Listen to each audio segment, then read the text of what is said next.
네, 안녕하세요. 반갑습니다. 네, 반갑습니다. 오늘 고상만의 뉴스 속 그 사건 2016년 7월 23일 방송을 시작하도록 하겠습니다. 오늘 시간이 좀 늦었죠? 세가당님 어서 오십시오. 반갑습니다. 바보님, 이게임 비너스님, 증저부, 오늘 처음 본 것 같아요. 증저부 도어부님 반갑습니다. 우리 바보티님도 어서 오십시오. 지금공님 어서 오세요. 반갑습니다. 이게임 비너스님 어서 오십시오. 반갑습니다. 어서 오십시오. 오늘 진짜 날이 많이 덥죠. 지금공님 어서 오십시오. 반갑습니다. 오늘 어제 그제 날이 많이 더웠다고 알맘에서 바꾸셨고 더알맘님에서 바꾸셨어요. 어이구 왜 바꾸셨어요? 반갑습니다. 어서 오십시오. 2016년 7월 23일 11번째 방송일입니다. 오늘 사실은 제가 정말 정신없이 왔다갔다 했어요. 오늘 그래서 오늘 방송이 가능할까 여러가지 마음고생이 좀 있었습니다. 그런데 제가 원래 이제 저희 방송이 월요일날 저녁 8시잖아요. 그런데 오늘 가화 아름다운 꽃 아름다운 꽃으로 바꾸셨구나. 알맘님은 뭐였어요? 그러면 알맘님의 뜻은 아는 엄마 이런 뜻이었나요? 그런가? 얘로 아름다운 꽃 좋습니다. 아주 좋습니다. 그래서 이제 오늘 사실은 방송을 언제 해야 될까 고민을 하다가 자칫하면 이번 주에 방송하기가 어려울 수도 있을 것 같아가지고요. 그냥 오늘 방송을 전격적으로 문을 열었습니다. 그래서 조금 평상시하고 다르게 늦게 문을 열었는데요. 오늘 여러분들과 함께 오늘 일부 요즘 그 사건 요즘 사건이 워낙 많아갖고 어느 사건을 얼마큼 다뤄야 될지 고민을 좀 할 필요가 없어요. 요즘 오히려 사건이 너무 많아갖고 그래서 그걸 고르는 게 이제 고민이 될 정도로 요즘 사건이 굉장히 많이 있죠. 지콩콩님 역시 훌륭하십니다. 추천을 완료하고 방송을 들으시는 아름다운 모습 고맙습니다. 우리 오늘 보니까 동해물 백두산님 어서 오십시오. 그리고 라이트 70님도 어서 오십시오. 그리고 증조부 도우분님, 돌베개님도 오늘 또 오셨군요. 시카피바다님 어서 오십시오. 반갑습니다. 역시 추천도 완료해 주시고 오늘 여러분들 어제 굉장히 날이 많이 더웠는데 그래가지고 이제 열대야 이것 때문에 밤잠을 주무시기도 힘들다 이런 분이 굉장히 많이 있더라고요. 여러분들도 많이 더우셨죠. 저는 지난 금요일날 금요일이 아니라 목요일날 제가 지방 출장을 갔었어요. 지방 출장을 갔다가 오늘 올라왔는데 제가 간 곳이 양양하고 속초를 갔다 왔거든요. 몇 분 사람을 만나서 이야기를 좀 하고 근데 거기는 굉장히 시원했어요. 그래가지고 전 이렇게 더운 줄 몰랐는데 여기 와보니까 아까 차에서 탁 내리는데 모든 것이 그야말로 습해졌어요. 안경이고 뭐고 앞이 뽀얗게 될 정도로 엄청나게 더워서 그대로 다시 양양으로 내려가고 싶은 생각이 들 정도로 너무 더웠었습니다. 우리 시카피바다님은 어디 사세요? 어디 사시는데 굉장히 많이 더우셨는지 궁금하네요.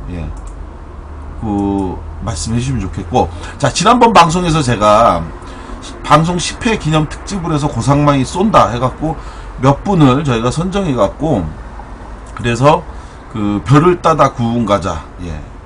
이게 알고 보니까 생각보다 꽤 가격이 나가는 좋은 빵인데 이걸 드린다고 했는데 제가 드린다고 했던 분들 중에 한 분만 이메일을 전남도 그렇게 더운가요?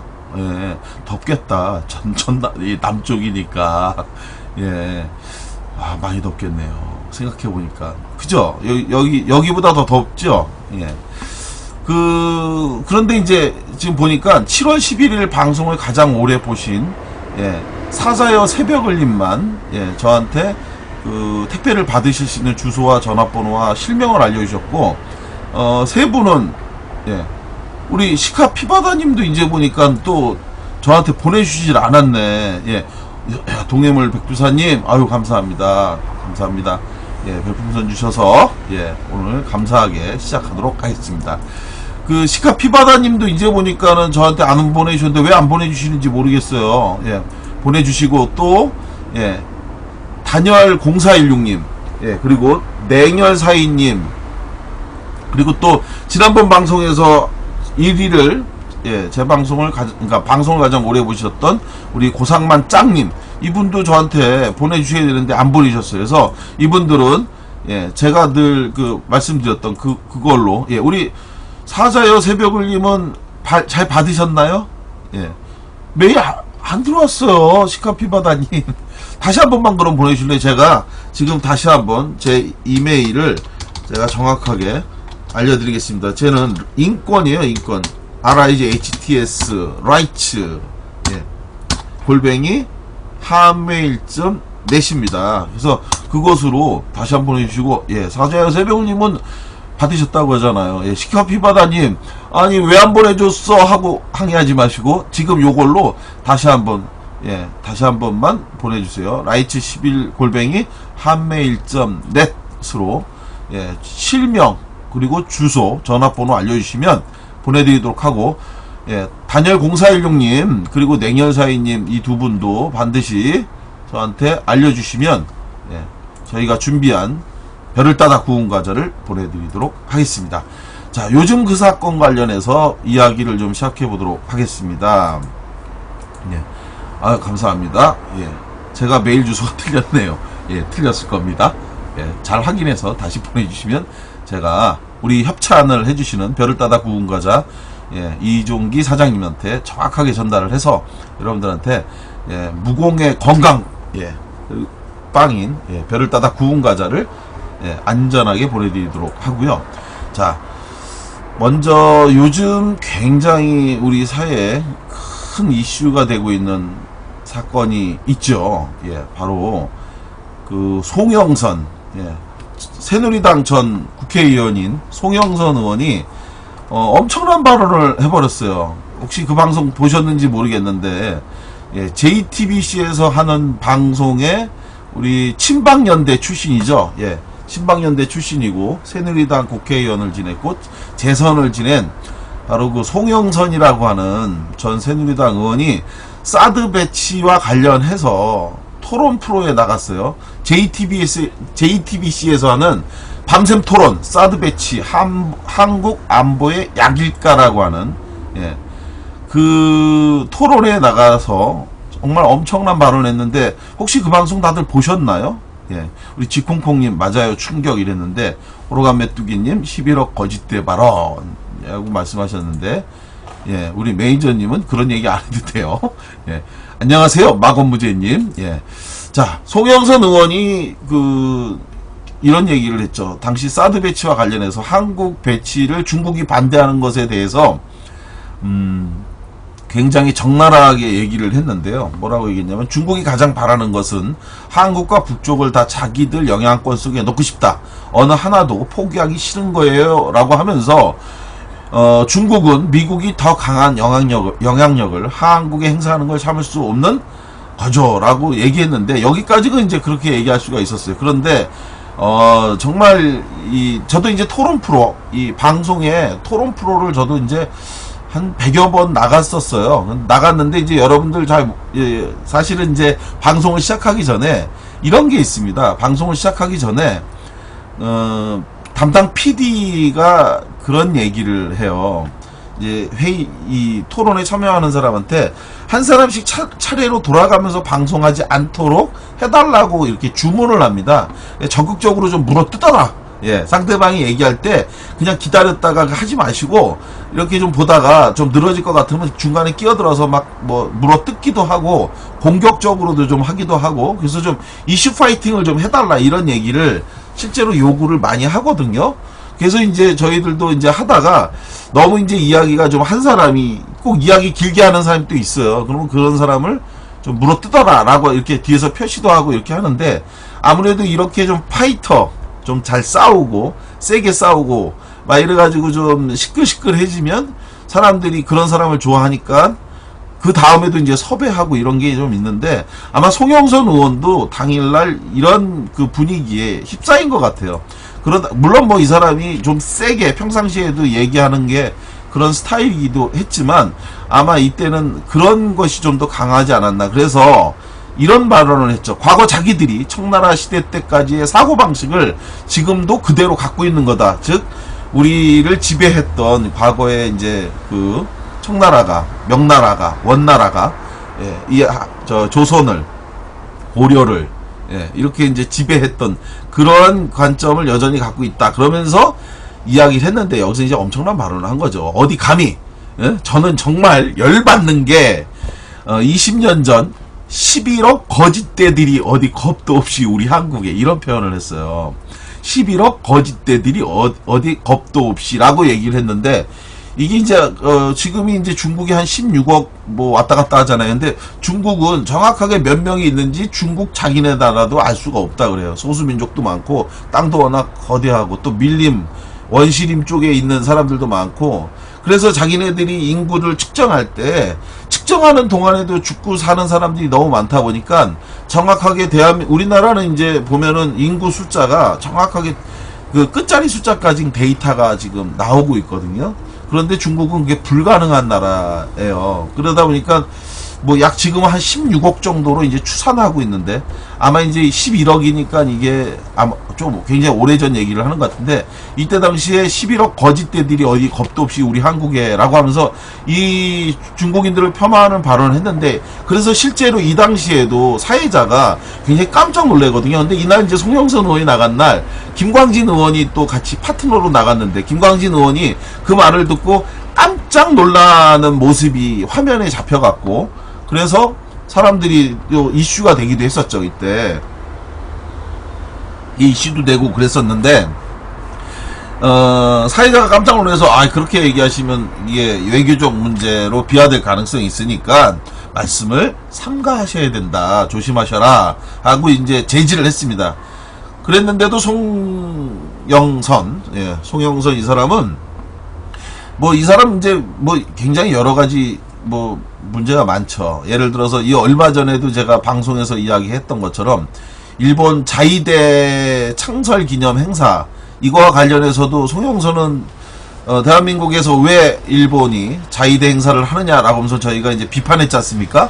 그런데 이 송영선은 뭐라고 했냐면 가주는 게 예의다라고 얘기를 해서 또 엄청나게 많은 사람들을 이제 격분케 했던, 이렇게 어떻게 보면 이제 망원의 이제 하이라이트, 망원의 완전히 지존, 이런 스타일인데, 이 사람이 또 얘기를 계속 거침없이 이어갔습니다.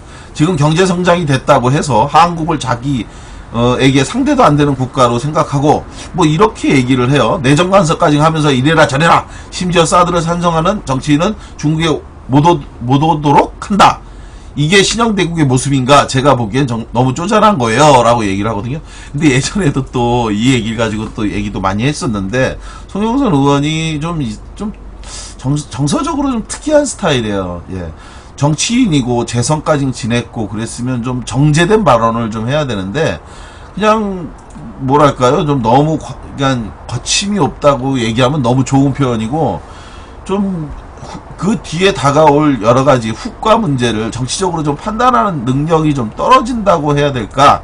하여간 그런 문제들이 지금 있는데, 결국은 이 발언이 문제가 됐습니다.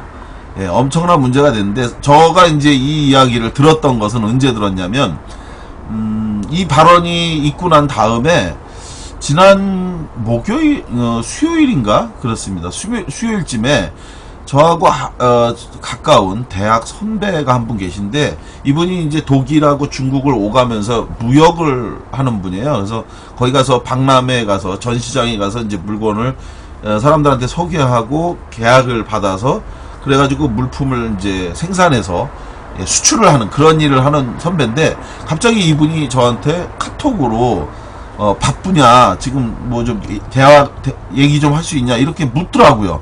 그래서 왜 그러시냐고 제가 했더니 바로 이 이야기를 하더라고요. 내가 지금 중국 상해에 와 있다. 그날이 이제 수요일이었던 거죠. 중국 상해에 와 있는데 지금 여기 분위기가 정말 장난이 아니다. 그래서 왜 무슨 일이 있어서 그러십니까? 했더니 말이 송영선 의원의 발언을 혹시 들었냐? 그래서 예, 11억 거짓대 발언 이야기한 거 들었는데 예, 그것 때문에 무슨 일 있나요? 그랬더니 지금 중국에서 이 발언이 알려져 갖고 전시장에 오늘 내가 여기다가 전시를 하는데 여태까지 자기가 10몇 년을 무역을 하면서 이런 경우를 처음 봤다. 오는 사람들마다 예, 이 한국 물건에 대해서 절대 사지 않겠다라고 굉장히 화를 내고 있고, 그리고 심지어는 예, 박근혜, 예, 대한민국 대통령이죠. 박근혜의 사진을 불태우는 예, 사람들도 있고, 그리고 중국에 대해서 거짓대라고 얘기했기 때문에 여행 가는 거에 대해서도 다 전면 취소를 하고 있다. 그러니까 지금까지 자기가 본 것도 굉장히 처음 이례적으로 정말 보는 초유의 사태일 뿐만 아니라 거기서 오랫동안 살아왔던 중국 조선족이나 이런 분들, 자기 사업의 파트너 이런 분들도 굉장히 우려하고 있다고 합니다. 그래서 이 엄청난 망언으로 인해서 굉장히 큰 이슈가 제기될 것 같다. 앞으로 이게 엄청난 문제로 이어질 것 같다라는 이야기를 하더라고요. 그리고 나서 그래서 제가 이제 그 선배님한테 박근혜의 사진을 불태우는 그거를 그러면은 저한테 좀 구해서 보내줄 수 있느냐. 그러면 그거에 대해서 기사로 한번 써서 다뤄보겠다라고 얘기를 했거든요. 그래서 현재 그 사진을 지금 이제 구해서 보내주겠다라고 얘기를 하고 있는데, 이제 이렇게 이제 사태가 이제 점점 커지니까 송영선이 망언을 했던 새누리당 전 의원인 송영선이 그 특별 성명을 발표했더라고요. 언론에다가 보도자료를 배포했는데 무슨 배포를 했느냐. 자기의 발언에 대해서 사과한다. 그리고 오해가 있었고 뭐 그런 취지는 아니었다라는 식으로 해명을 했는데, 근데 이제 이게 지금 상황을 해결하기 굉장히 어려운데, 첫 번째는 사드 문제. 예, 좀 이따가도 한번 말씀드리겠지만 이 사드는 사실은 북한의 방어용 무기가 아니죠.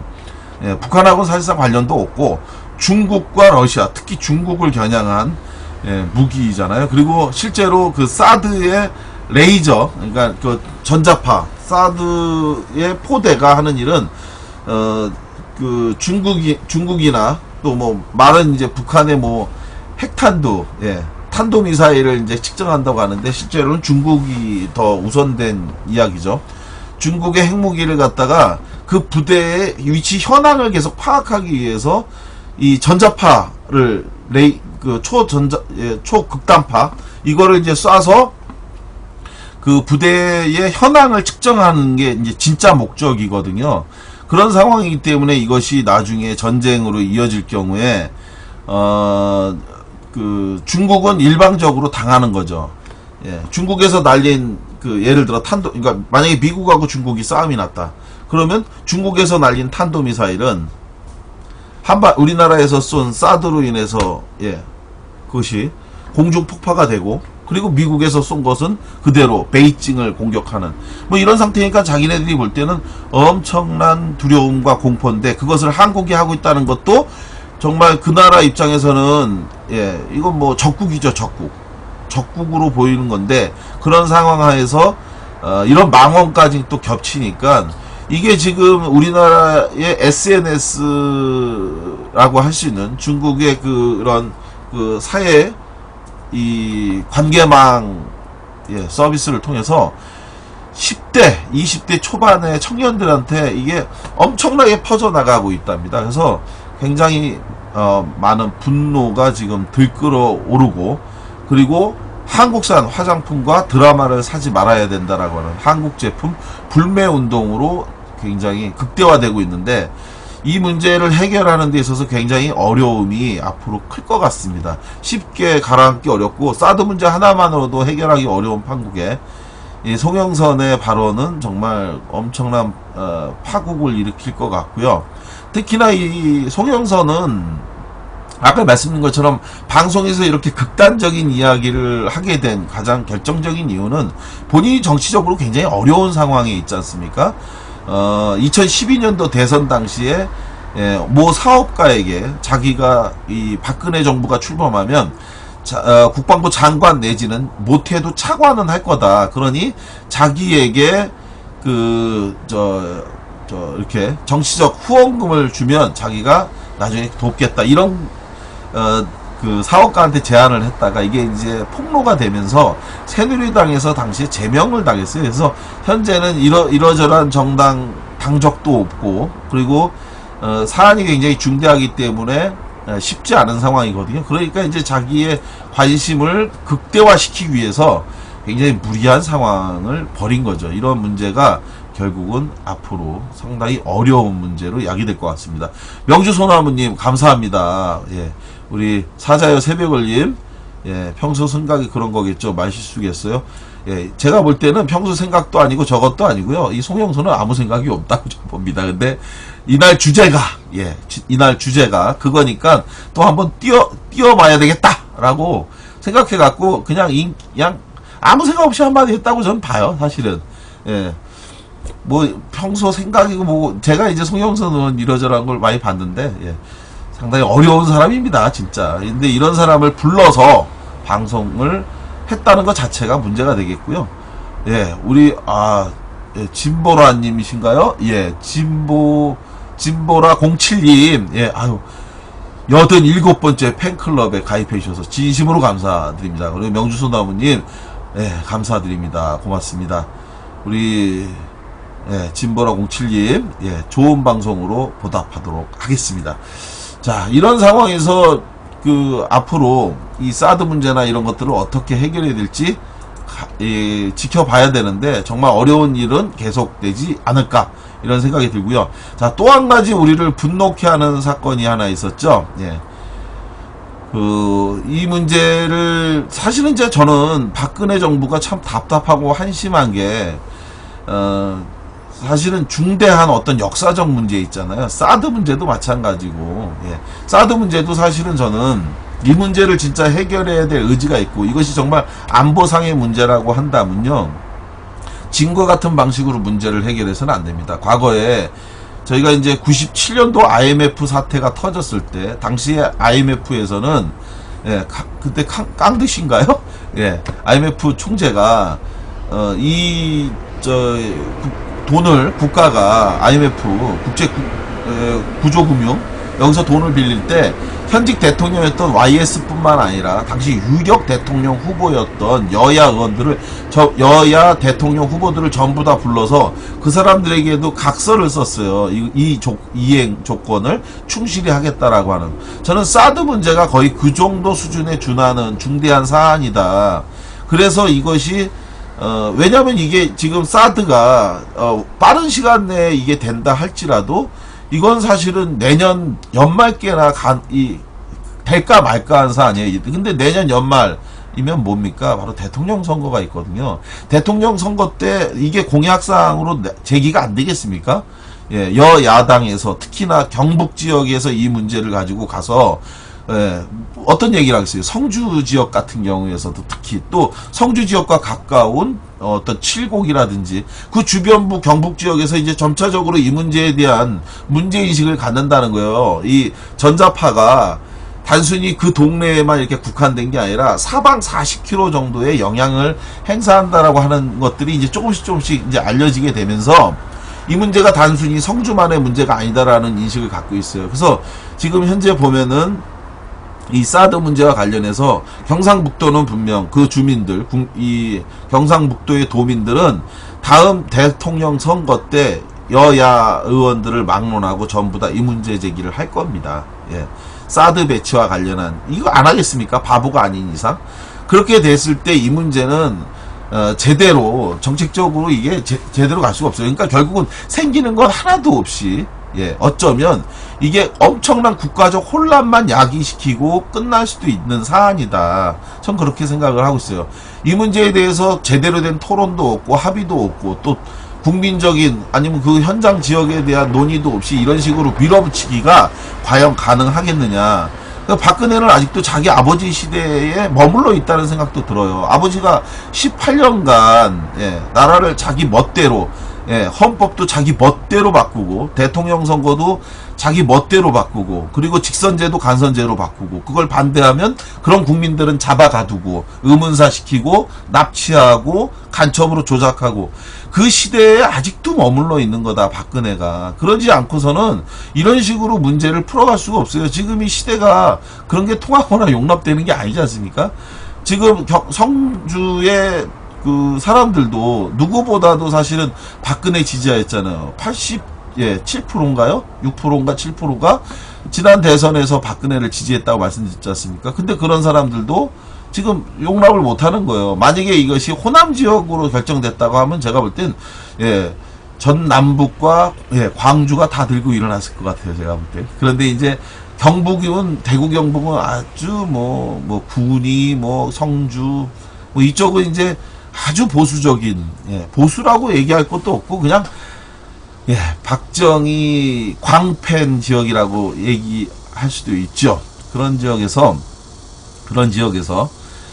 이렇게까지 반발을 하고 있어요. 그래서 이 문제가 쉽지 않은데 이런 것들을 그냥 막 몰아간다고 해서 될 문제냐 이런 생각을 갖고 있는데, 또 한 가지가 바로 이 일본군 위안부 피해자 문제입니다. 일본군 위안부 피해자 문제. 지금 박근혜 정부는 모든 거에 자신이 없어요. 자신이 없다 보니까 국회 동의나 외교적 비준, 외교 비준 이런 것들을 전혀 거치지 않고 있지 않습니까? 자기 혼자 멋대로 하고 있잖아요. 자, 일본군 위안부 피해자 문제도 마찬가지로 국회의 동의, 그리고 이런 외교적 중요 협상 내용이니까 비준을 거쳐라 라고 얘기했더니 이것도 자기네들은 대상이 아니라고 하면서 안 거쳤죠. 사드 문제도 지금 현재 확인한 답변에 의하면 국회의 동의를 거쳐야 되는 사항이다라고 하는 것이 전문가 그룹의 의견인데, 이 역시도 안 거치고 있어요. 그러니까 자신이 없는 거예요. 새누리당 자기네 의원도 믿지 못하는 거죠, 박근혜가. 그러면서 자기 지지 기반인 새누리당 의원들도 믿지 못하니까 국회에 거치지 않고 이 문제를 자기의 청와대의 정치적 독단으로 그냥 이걸 밀고 가는데, 가능한 일이 아니죠. 이런 부분들이. 그죠? 가능한 일이 아닌데, 우리 바다숲 고양님, 어서 오십시오. 반갑습니다. 감사합니다. 오신 분들 추천 눌러주시고, 즐겨찾기 오늘 새로 오신 분들도 해주시면, 우리 새싹들님 오늘 처음 오신 것 같아요. 가척키 따라와님, 처음 뵙는 것 같습니다. 상선 약수님도 오늘 처음 뵙는 것 같은데 어서 오십시오. 반갑습니다. 자, 그런 상황에서 이 일본군 위안부 피해자인 이용수 할머니라고 하는 분이 계세요. 대구에 사시는 분이신데 올해 88세가 되신 분이에요. 굉장히 노래 부르는 걸 좋아하세요. 제가 올해인가요? 그 대구를 한번 내려가서 무슨 행사가 있어서 이제 내려갔었는데, 거기서 이용수 할머니하고 저녁을 먹고, 그리고 저녁에 이제 술 한잔 하고 그랬는데, 노래방을 어떻게 갔어요. 근데 진짜 88세 된 이용수 할머니가 정말 노래를 엄청나게 가수보다 더 잘 부르시더라고요. 흥도 많으시고, 그리고 농담도 좋아하시고, 또 여전히 청춘이다. 그래서 이 이용수 할머니께서 유명한 말씀을 하셨죠. 이 일본군 위안부 피해자 문제와 관련해서 박근혜 정부가 일방적으로 협상을 해서 이거를 강요하니까 이용수 할머니가 뭐라고 말씀을 하셨느냐, 일본 대사관 앞에 그 피켓을 가지고 가셨어요. 이 할머니가 피켓을 갖고 가셔갖고, 그래서 거기서 이제 농성을 하시는데 무슨 말씀을 하셨냐면, 내 나이 88세, 싸움하기 딱 좋은 나이라고, 투쟁하기 딱 좋은 나이, 이렇게 써서 가져가셔갖고, 그게 이제 엄청나게 많은 분들한테 이슈가 되고 화제가 되기도 했었습니다. 하여간 그 정도로 이분이 굉장히 호쾌하시고, 그리고 정말 그 강한 마음을 갖고 계신 그런 분이신데, 이분이 이번 그 21일 날, 예, 금요일 날이었나요? 예, 22일 날인가 21일 날인가에 그 국회 목요일이었군요. 이게 국회에 가셔갖고요. 그래가지고 기자회견을 하셨습니다. 기자회견을 하면서 일본군 위안부 피해자 문제와 관련해서 예, 관련 법을 만들어서 이 청와대가 일방적으로 하는 것에 대해서 용납하지 않겠다 이렇게 얘기하셨는데, 이 자리에서 기자 간담회 말미에 이 할머니가 굉장히 분노하셔갖고, 그래가지고 그 자리에서 하시고 싶은 말씀을 다 하셨어요. 그 이야기가 예 정말 가슴을 쳤습니다. 자, 뭐라고 말씀하셨냐?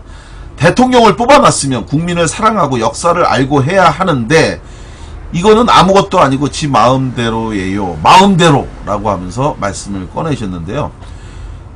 이날 하신 말씀을 요약하면 이런 말씀하셨습니다. 우리는 조선인이다. 예, 당시에 할머니 말씀하신, 이용수 할머니가 말씀하신 게 우리는 조선인이었다. 우리는 아무것도 모른다고 무식하고 배우지 못했다. 그때는 배울 수도 없었다. 여러 수십만 명이 고통 속에, 그 치욕 속에 죽어가면서, 그러면서 대한민국을 이뤄놓았다.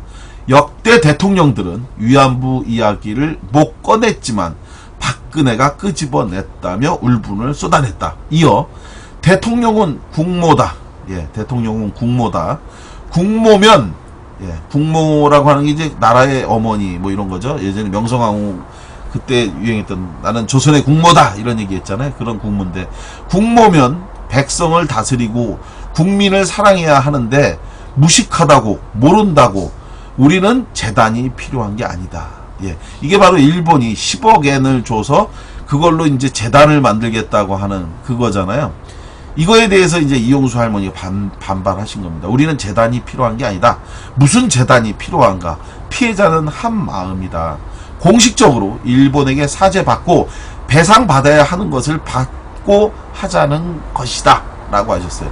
그러니까 10억 엔을 갖다가 자기네들이 그냥 돈을 주는 것, 그거 의미가 없다라는 거. 사죄하고 그 잘못에 대한 것을 책임지는 배상금으로서 돈을 줘야지, 예, 잘못도 사죄하지 않고 유감 표명한 다음에 그러니까 10억 엔을 적성하듯이 주는 건데 이건 말이 안 된다 이런 뜻이죠. 우리가 살아있는데, 본연이 있는데 무슨 협상인가? 아무것도 없는 협상이다. 지금까지의 말로 내 인생을 지가 살아줬나? 내 인생을 돌려놓으라면서 한탄하셨다라는 이야기를, 예, 이날 굉장히 강하게, 예, 이야기해갖고 국회에서, 예, 굉장히 많은 기자들이 이용수 할머니의 그 울부짖는 눈물에 굉장히 많은 충격을 받았다라고 이야기를 했습니다. 자, 지금 며칠 전에도 또 일본군 위안부 피해자 할머니 한 분이 돌아가셨는데요. 이 이용수 할머니의 말씀은 이런 겁니다. 지금 일본이 가장 원하는 건 우리 살아있는 피해자들이 모두 죽는 것을 원하고 있다. 그것을 오래전부터, 예, 그것만 기다리면서 있는 거와 다르지 않다. 그렇게 되면, 예, 피해자들이 다 죽으면 문제가 다 끝난다 이렇게 생각하는 건데, 이 이용수 할머니가 이날 하신 말씀 중에서 이런 말씀을 또 하셨습니다. 그런데 그런 우리가 다 죽기만을 기다리는 게 일본만이 아니다. 예, 대한민국 청와대, 바로 박근혜 권력도 그런 것 같다라는 이야기를 했습니다. 자, 여러분 어떻게 생각하시나요? 정말 청와대는 그런 생각을 갖고 있지 않을까요? 일본군 위안부 피해자 문제는, 예, 자기네들이 해결한 어떤 성과다라고 말을 하고 있는데요.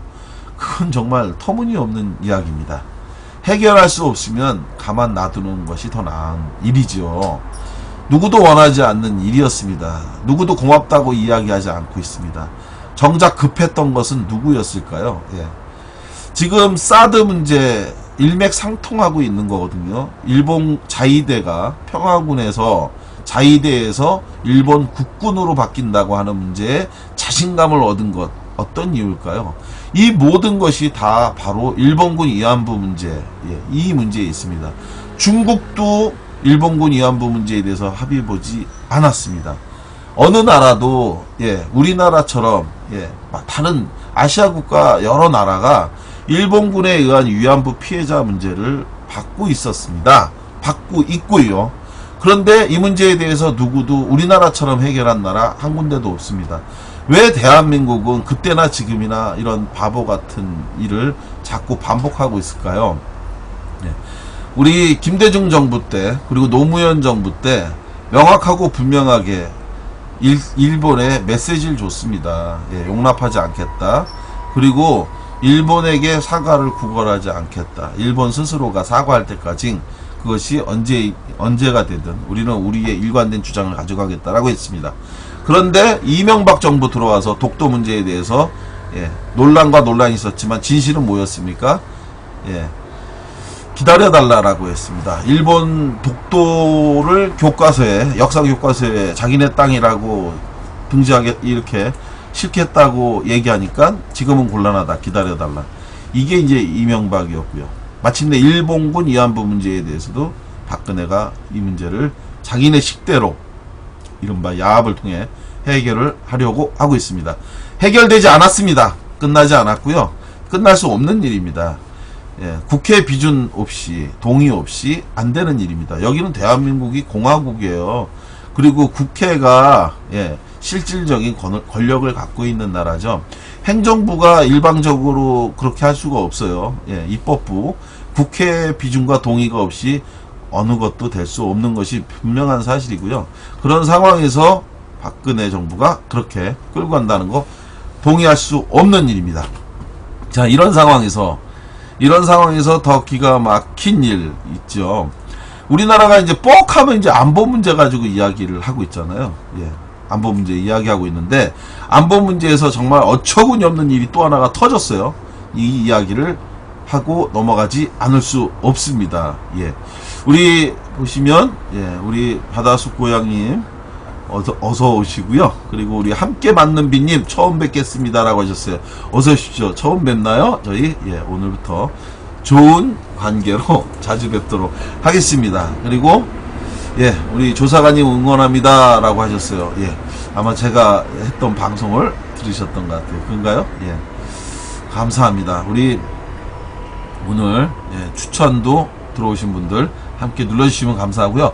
날이 굉장히 더워요. 그죠? 오늘 7월 23일인데 날이 많이 덥고 후덥지근하고 비도 왔다 갔다 하고 하는데, 더운 날 저와 함께 방송 들으시면서 잠깐 더위도 있고 대신 가슴속에 뜨거운 분노를 채우면 그러면 더위를 더 잊지 않을까. 뭐 우리나라 대한민국 요즘 화나고 신경질 날 일이 많죠. 이걸 건강하게 승화하는 그러한 그러기에 더 좋은 것 같아요. 그죠? 그런데 그렇게 화가 날 만한 일 중에 또 하나가 있죠, 여러분. 물 한 잔 마시고. 자, 뭐 저는 사실은 사드가 대한민국을 지킬 수 없다라는 건 뭐 분명하죠. 사드 문제와 관련해서 한 가지 더 재밌는 일화라고 할까요? 하나가 있었어요. 며칠 전에 우리 집에서 뭐 공사를 하나 할 게 있었어요. 뭐가 고장이 나서 수리를 하려고 이렇게 제가 이제 어떻게 해보려고 이렇게 하는데 안 되는 거예요. 할 수 없는 거는 못 하는 거죠. 뭐 전문적인 이 기술이 있는 분이 이제 하셔야 되는 상황이 돼서 결국 이제 그 기술자분을 이제 모셨어요. 모시고 와갖고 그분한테 이제 그 수리를 맡겼는데, 이분이 이제 수리를 하다가 이러저러한 이야기를 서로 주고받았어요. 심심하실 것 같으니까 저도 이제 말동무를 하고, 우리 한 손에 막대님 이 밤을 불태워요라고 하셨어요. 이 밤을 불태우면 안 되고요. 따끈하게만 대표드리겠습니다. 그래서 이러저러한 이야기를 하다가 고향이 어디시냐고 제가 여쭤봤더니 자기 강원도 원주래요, 고향이. 그래가지고 그러시냐, 그 강원도 원주면 이번에 사드 배치 후보 지역 중에 하나였는데 굉장히 마음이 좀 불안하셨겠어요 라고 이제 슬쩍 한마디 했더니, 이분이 하시는 말씀이 그런 얘기를 하는 거예요. 자기는 고향이 원주지만 만약에 원주에 사드를 배치한다고 했다면 자기는 찬성을 했을 거다 라고 얘기를 하시더라고요. 순간 제가 어이가 없었죠. 이분이 도대체 사드에 대해서 뭘 어떻게 알고 계시길래 저런 이야기를 하나 라고 했습니다. 자, 그래서 제가 사드에 대해서 얘기했어요. 선생님, 선생님이 사드에 대해서 어느 만큼 알고 계신지 모르겠는데, 사실 사드는 하면서 이제 늘 제가 여러분들과 함께 이야기하는 것처럼 말씀을 드렸어요. 사드는 절대 이것이 방어용 무기도 아니고 또 대한민국을 지키는 무기도 아니다. 대한민국을 위협하는 것은 핵폭탄이 아니라 바로 장사정포다. 예, 대한민국에 수백 발을 맞춰놓고 있는, 또 마찬가지로 우리나라도 북한의 주요 거점 지역을 다 조준하고 있는, 양쪽이 서로가 다 그렇게 맞춰놓고 있죠. 그래서 유사시에 이제는 보턴 전쟁이라고 하지 않습니까? 예, 보턴을 누르면 동시에 전쟁이 시작과 함께 끝인 거죠. 예, 수백 발이 그야말로 사방을 날아가는, 예, 88번째 팔땡 팔땡에 함께 맞는 빈님이, 예, 팬클럽 회원이 돼 주셨습니다. 감사합니다. 수다걸 망치 부인 수다맨 고상만 남양 원씨님, 남원 양씨님이 하셨어요. 저는 수다맨은 아니에요. 별풍선 구입하느라 답이는 졌네요. 아유, 감사합니다. 고맙습니다. 88번째 팬클럽으로 들어와 주신 함께 맞는님, 제가 잊지 않도록 하겠습니다. 아, 수사 반장 때부터 팬이셨군요. 감사합니다. 좀 많이 좀 알려주셔서 오셔서 함께, 예, 같이 대화도 나누고 수다도 떨고, 예, 대한민국을 진심으로 걱정하면서 가장 좋은 나라 어떻게 하면 만들 수 있는지를 같이 한번 생각해 봤으면 좋겠어요. 예, 제가 더 감사합니다. 저도 되게 감사합니다. 제가, 예, 특별히 감사하다고. 예. 자, 그래서 이분한테 사드가 이러이러한 거고, 실제로는 장사정포가 문제고, 그리고 대한민국을 소위 말해서 불바다, 서울을 불바다로 만들겠다고 했던 것들은 바로 그 장사정포다라고 이야기를 하면서 얘기했어요. 그러면서 실제로 우리나라에서 사드를 먼저 요구한 게 아니라 2014년도에 주한미군 사령관이 자기 나라인 미국에다가 사드 배치를 한반도에다가, 예, 사드 포대를 한반도에다가 배치하자라고 자기네들끼리 먼저 주고받고 떠들고 하다가, 그때 당시만 해도 3노 정책, 우리는 제안도 받은 게 없고 협의한 바도 없고 그것에 대해서 논의할 의사도 없다, 무슨 3노 정책이라고 해서 계속 내내 일관되게 사드에 대해서 우리는 하지 않겠다라고 하는 정책을 쭉 유지해왔던 대한민국이 뜬금없이 갑자기, 예, 올해 2016년 1월 신년 기자회견 때 박근혜 대통령이, 예, 어떻게 된 겁니까? 예, 북한이 4차 핵실험을 하니까 그 4차 핵실험에 대한 맞대응 카드가, 우리도 뭔가 내놔야 되는 상황이 벌어진 거죠. 그러니까 뜬금없이 이 사드, 예, 단 한 번 논의된 적도 없고 우리가 받겠다고 한 적도 없었던 이거를 덜컥 그냥 진짜 홧김에라고 표현할 수밖에 없는, 예, 그런 식으로 그냥 던져버렸죠. 던져버려서 그래서 갑자기 뜬금없이 상황이 여기까지 오게 된 거거든요. 그래서 현재 제가 지난주에 유명한 인터넷 언론사 편집부, 예, 국장과 그리고 본부장하고 만나서 저녁 식사를 했는데요. 그 자리에서도 나온 얘기가 그 얘기였습니다. 무슨 얘기였냐면요. 예. 우리 푸른숲 연모님, 감사합니다. 89번째 팬클럽이 돼주셨습니다. 감사합니다. 89번째. 마침내 우리가 100번째 팬클럽 회원으로, 예, 11분 남으셨어요. 예, 11분 남으셨는데, 예, 감사합니다. 11분. 예, 오늘 밤 안에 좀 채워서 100명이 나오면 얼마나 좋을까요? 100번째가 나오면 제가 또 고상만이 한번 쏘도록 하겠습니다. 감사합니다. 여러분들이 함께 힘을 도와주셔서 100번째 팬클럽이 나왔으면 좋겠습니다. 함께 만느님, 예, 연대가 길이에요. 맞습니다. 연대가 길이에요. 고대 아닙니다. 이 아재 개그 하면 맞아 죽죠. 연대, 예, 감사합니다. 연대가 중요하죠. 지난 10번째 방송 때 저도 말씀드렸잖아요. 연대가 중요하다고. 자, 그렇게 해서 이제 이 아저씨한테 제가 사드의 문제에 대해서, 진실에 대해서 쭉 말씀을 드렸더니 이분이 갑자기 입장이 확 달라진 거예요. 그랬습니까? 전 몰랐습니다. 예, 사드가 정말 대한민국을 지키는 건 줄 알았고, 우리나라를 지키기 위해서는 어딘가에라도 사드가 배치돼야 된다고 생각을 했는데 그게 아니었군요. 그리고 제가 그분한테 말씀드렸어요. 지금 상태에서 만약에 중국과 우리나라가 사드 문제와 관련해서, 예, 사드 문제와 관련해서 중국의 협조 없이 이렇게 사드를 배치하고 나서 중국이 대국으로서 지금 계속 경고를 하고 있잖아요. 이 문제에 대해서 신중하게 판단하라고. 그렇지 않으면 우리도 어떤 결단을 내릴 수밖에 없다. 근데 만약에 중국이 우리나라에다가 농수산물, 농수산물을 만약에 판매하지 않는다, 수출하지 않는다라고 하면 어떻게 될까요? 제가 그분한테 말씀드렸어요. 단언컨대 내일 당장 식당에 가서 밥 먹을 수가 없을 거다라고 제가 말씀드렸어요. 아무것도 사 먹을 수 없을 거다. 자, 생각해 보십시오. 예전에 마늘 파동 한번 났을 때도 나라가 엉망이었어요. 엄청난 일이 벌어졌죠. 대한민국의 핸드폰, 중국에서 안 사주는 것도 문제고요. 그리고 중국에서 이걸 지금 보세요. 배추, 김치, 파, 마늘, 양파. 이거 모든 게 다 사실은 중국에 의지하지 않으면 식당이 운영이 될 수가 없어요. 국산 먹는 거는 각각 자기네 집 가정에서 비싸더라도 가족들하고는 그거 먹지만, 식당은 사실상 전부 다 중국산을 쓰고 있는데, 그 중국산이 만약에 수입되지 않는다면 당장 가서 사 먹을 수 있는 밥도 없는 거죠. 이런 문제가 있는데, 이거를 그냥 아무렇지도 않게 그냥 또 아까 말씀드린 것처럼 송영선처럼 저런 발언을 해갖고 점점점 상황을 아주 안 좋게 만들어가고 있는데, 이런 문제에 대해서 얘기했더니 그분이 자기가 진짜 몰랐다. 이거는 생각해보니까 사드는 이제 안 될 것 같다. 이런 걸 우리나라에다가 왜 그런 걸 하냐.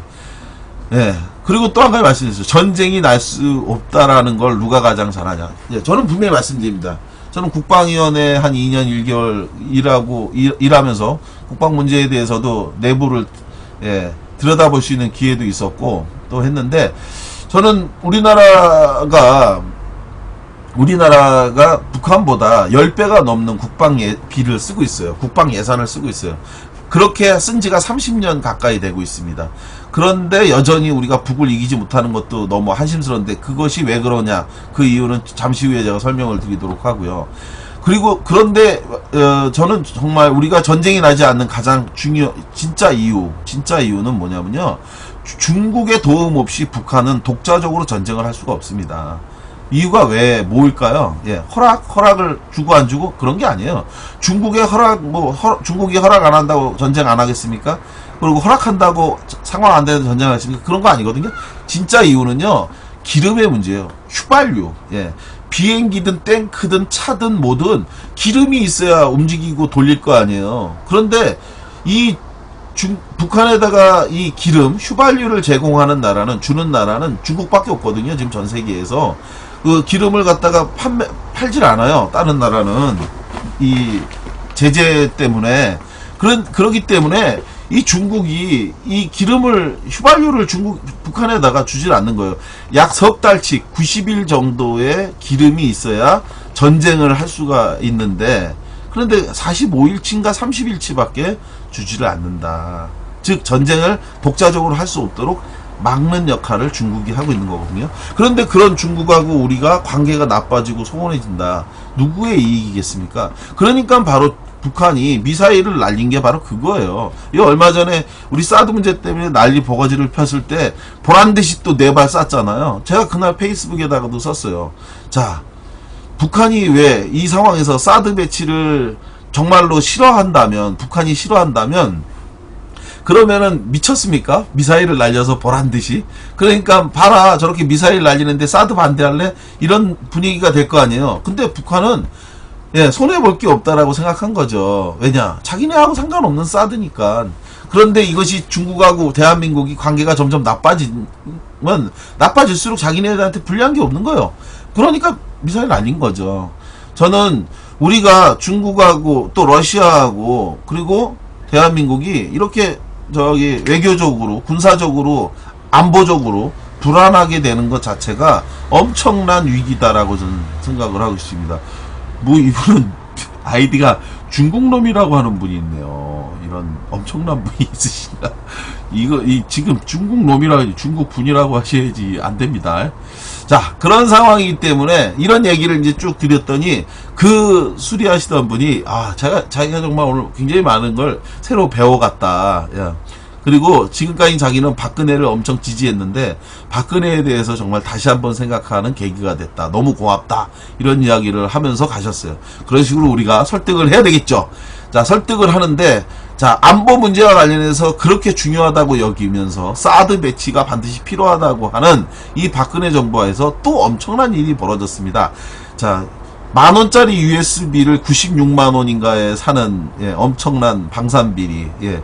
그리고 또, 예, 대한민국 최고의 뭐 구조함이라는 통영함 비리 있잖아요. 예, 40 뭐 몇억 원짜리 여기 탐지기를 장착했는데 결국은 그게 고장이 나서 세월호 탐사 때 출동도 못했던 구조함, 통영함 사건. 이게 이제 엊그제 같은 일인데 이걸 결국은 다 비리 저질러 갖고 아무 기능도 못하고 결국은 물고기 잡는 2억 원짜리 어군 탐지기를 장착하고 지금 있다고 하는.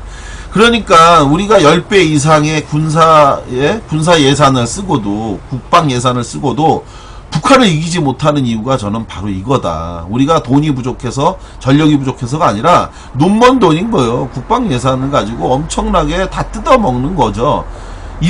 이게 진짜 바로 이적행위다. 국가보안법상의 이적행위는 바로 이것이 진정한, 예, 이적행위고, 이걸 정말 단호하게 처벌하는 것이 진짜 애국이다라고 생각하는데, 그런 상황 하에서 엄청난 사건 또 하나 터졌잖아요. 바로 뭡니까? 이번에는, 예, 대북방송을 하는 확성기로 또 비리를 저질렀어요. 야, 정말 너무하는 거 아닙니까? 해도 너무하는 건데요. 자, 확성기 문제. 이게 이제 북한과 강대강, 힘 대 힘, 무력 대 무력으로 이명박 정권서부터 지금까지 내내 충돌해 오면서 여기까지 온 건데요. 평화와 대화, 타협, 통일, 이 관점이 아니라 무력 대 무력, 힘 대 힘, 강 대 강, 예, 박 대 박, 뭐 이런 식 아닙니까? 그런 식으로 해갖고 결국은 금강산도 문을 닫아버리고, 개성공단도 문을 닫아버리고, 개성관광도 문을 닫아버린 마당에 결국은 우리나라에서 선택한 것이 대북방송을 재개하겠다라고 하는 게 첫 번째 카드였고, 그러다가 지금은 사드 배치로 온 건데요. 그 일련의 흐름을 보면 정말 이건 참 무책임하고 황당한 결정의 연속인 것 같아요. 그러니까 유연성이라는 게 없어요. 협상이라고 하는 게 당기기만 하면 끊어지게 돼 있습니다. 예. 당기기만 하면 끊어지는데, 남원양씨 진짜 오랜만, 너무 반갑다라고 하셨어요. 예. 저한테 하신 건가요? 저 아시는가? 남원양씨님이 저한 건 아니겠죠. 자, 그래서 이런 상황에서 결국은, 예, 대북방송을 하는데, 이 대북방송을 하는 것이 과연, 네, 저한테 하신 거군요. 알겠습니다. 저하고 아시는 사이인가 보네. 예. 망치 부인의, 예, 망치 부인 방송에서 저를 보셨군요. 자, 그래서, 박근혜 정부가 이 대북방송을 하겠다고 모두 스피커를 17대를 설치를 했는데요. 이거 설치할 때 기억나시죠, 여러분? 예, 스피커로 미사일을 막을 수 있냐? 예, 이래가지고 그때도 논란이 많았었는데, 자, 10km 밖에서도 소리를 들을 수 있는 고성능 스피커를 17대에 설치했고, 앞으로도 40대를 순차적으로 설치하는데 심리적 압박 효과가 크다는 판단으로 무려 180억 원의 국가 예산을 들여서 이 스피커를 구입하겠다, 대북 방송하는 확성기를 설치하겠다 한 거죠. 그런데 바로 이 과정에서 또다시, 예, 비리를 저질렀다는 겁니다. 5개 업체 중에서 1개 업체를 단독으로 입찰 대상을 삼아갔고요. 그래서 결국은 비리를 저질러서, 예, 또 상당한 돈을 빼먹었다는 거예요. 저는 이런 식으로 되면 나라가 망하지 않는 게 오히려 이상한 일이다라고 하는 겁니다. 예. 예. 정말 이상한 일이다. 나라가 망하지 않으면 이상한 일이죠. 국방 예산을 이렇게 빼먹는 거. 저는 그래서 예를 들어서 지금도 보면은 우리 그 침대, 군인들의 침대를, 예, 그 내무반의 침상 형태로 돼서 여러 사람이 다 같이 마룻바닥 위에서 잠을 자는 그런 구식을 좀 바꾸자. 그래서 각각 독립적인 형태의 침대로 바꾸자 해서 무려 6조 원을 투입했는데, 그 6조 원을 가지고 결국은 전체를 다 교체하지 못했다라는 게 또 엄청난 이슈가 됐었잖아요, 얼마 전에. 그래서 분노를 샀는데, 도대체 국방 예산이 이런 식으로 눈먼 돈이 된다, 계속 그렇게 된다면 대한민국은 장단컨대 필시 망할 수밖에 없습니다. 지금이라도 저는 국방 예산을 이렇게 하는 것에 대해서 아주 무섭고 단호한 조치를 취해야 된다. 저는 이렇게 생각하는데요. 제가 2000년도에 한 가지 제가 여러분들한테 개인 경험을 말씀드리면 2000년도에 제가 반부패 국민연대라고 하는 그 단체의 국장으로 일을 했었습니다. 민원신문고 국장으로 일을 했었는데요.